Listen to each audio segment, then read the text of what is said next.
সালামু আলাইকুম। প্রায় 18 বছর পর রাষ্ট্র ক্ষমতার স্বাদ পেয়েছে বিএনপি।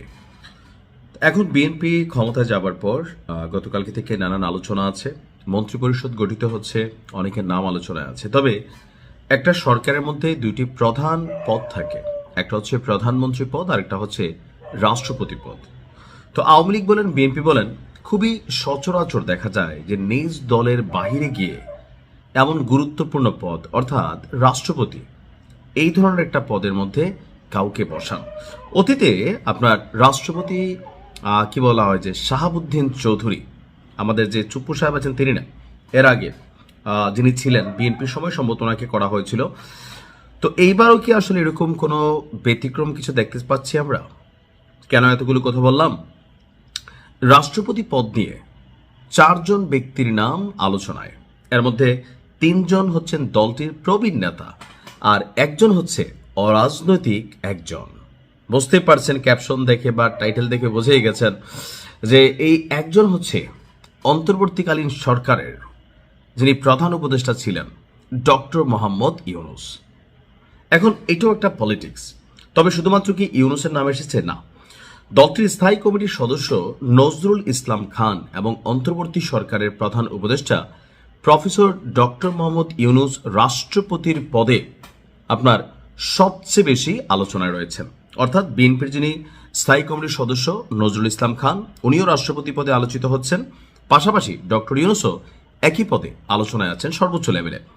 এছাড়া তিনি আপনার নজরুল ইসলাম খান যিনি আছেন, তিনি নির্বাচনে কোনো প্রতিদ্বন্দ্বিতা করেন নাই।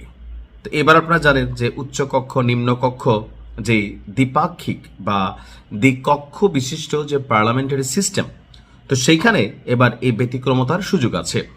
তো বলা হচ্ছে যে নজরুল ইসলাম খান তিনি নির্বাচনে প্রতিদ্বন্দ্বিতা না করলেও আপনার এবার তার নামটা আলোচনায়। এছাড়া তিনি অতীতে কোনো মন্ত্রণালয় বা মন্ত্রিত্ব পাননি, তবে দীর্ঘদিন ধরে বিএনপির রাজনীতিতে সুনামের সহিত স্বচ্ছতার সহিত রাজনীতি করেছেন।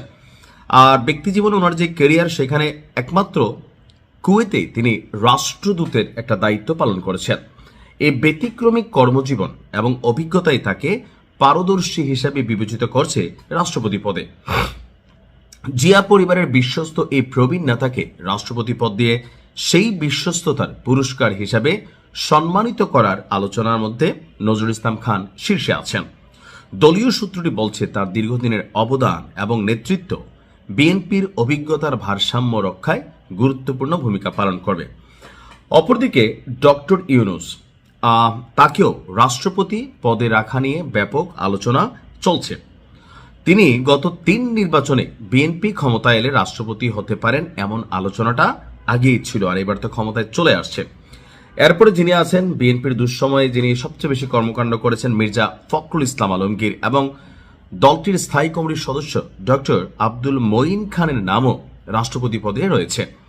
দলটির নেতারা বলছেন চূড়ান্ত সিদ্ধান্ত শীঘ্রই প্রকাশিত হবে, আর যার পরই সরকার গঠন প্রক্রিয়া শুরু হবে।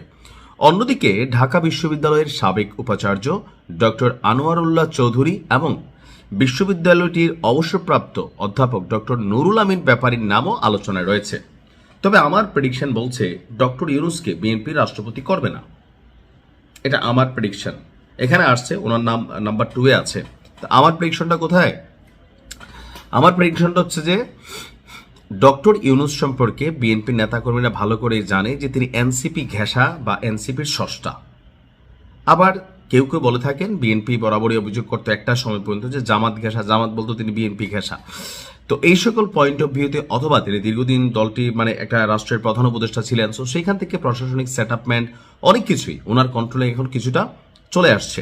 তো সেই জায়গা থেকে এত গুরুত্বপূর্ণ একটা পদ বিএনপির জায়গা থেকে বিএনপি ডক্টর ইউনুসকে করবে বলে আমার মনে হয় না। এটা আমার ব্যক্তিগত অ্যানালাইসিস, যতটুকু আবহাওয়া প্রেক্ষাপট বুঝছি। তারপরেও ব্যতিক্রম হতে পারে, যেহেতু দ্বিতীয় তালিকায় তিনি রয়ে গেছেন, তার নামটা আছেন। দেখা যাক কি হয়।